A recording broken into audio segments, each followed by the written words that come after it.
Halo, selamat bersua kembali dengan saya di Arada Bonsai Channel.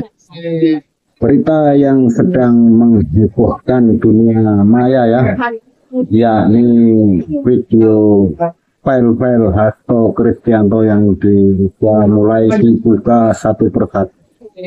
Oke, sekarang kita saksikan sama-sama seperti apa bentuknya.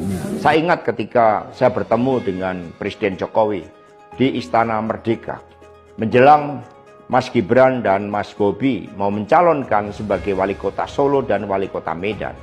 Saya mengatakan kepada Pak Presiden Jokowi sekaligus untuk menguji keseriusan beliau di dalam mencalonkan anak dan menantunya.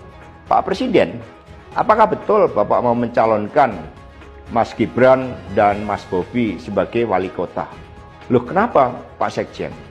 Karena ketika Mas Gibran dan Mas Bobi sebagai wali kota, maka otomatis dia menjadi pejabat negara. Dan ini akan sangat rawan terhadap berbagai bentuk gratifikasi, suap, dan berbagai tindakan korupsi lainnya.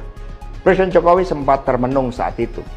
Dan kemudian dari situlah saya merasakan bahwa pertanyaan saya ini sangat mengusik perhatian dari beliau, karena saya tegaskan bahwa ketika Mas Gibran dan Mas Bobi menjadi wali kota, maka dengan mudah akan terkena operasi tangkap tangan dari KPK dan juga aparat penegak hukum yang lain. Maksud saya bertanya kepada Presiden Jokowi adalah untuk mengingatkan bahwa beliau sudah presiden.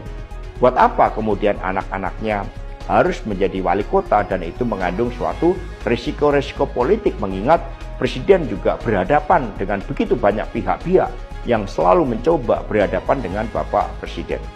Tetapi beberapa saat kemudian saya menerima salah seorang menteri, dan beliau mengatakan kepada saya bahwa sudah mendapatkan arahan dari Presiden Jokowi untuk melakukan revisi Undang-Undang KPK. Saat itu dijelaskan berbagai pasal-pasal penting, misalnya bahwa pimpinan KPK tidak otomatis bertindak sebagai penyidik. Kemudian ada beberapa pasal-pasal yang tidak memungkinkan bagi penyidik independen untuk bergabung ke KPK.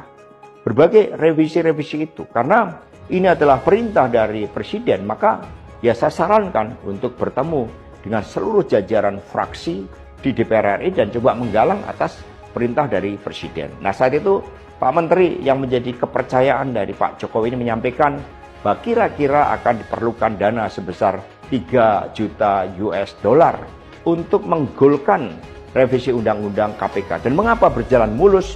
Karena Presiden Jokowi punya kepentingan untuk melindungi Mas Gibran dan Mas Bobi.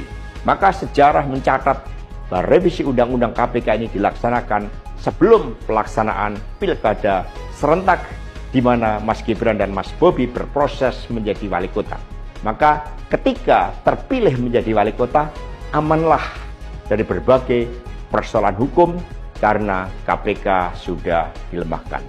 Jadi dari keterangan saya, yang saya pertanggungjawabkan secara hukum, secara politik, yang saya pertanggungjawabkan di atas Tuhan yang Maha Kuasa tentang kebenaran pernyataan saya ini, meskipun tanpa bukti, rakyat Indonesia bisa mengetahui bahwa pelemahan KPK dilakukan oleh Presiden Jokowi, kemudian dampaknya dituduhkan kepada PDI Perjuangan. Ini jawaban buat Mas Novel Baswedan.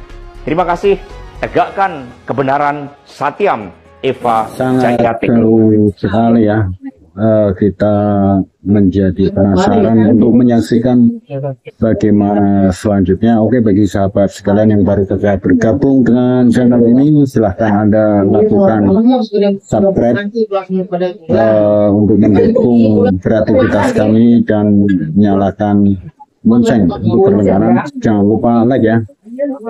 Akhirnya sampai di sini dulu perjumpaan kita kali ini. Akhirul kata, wassalam.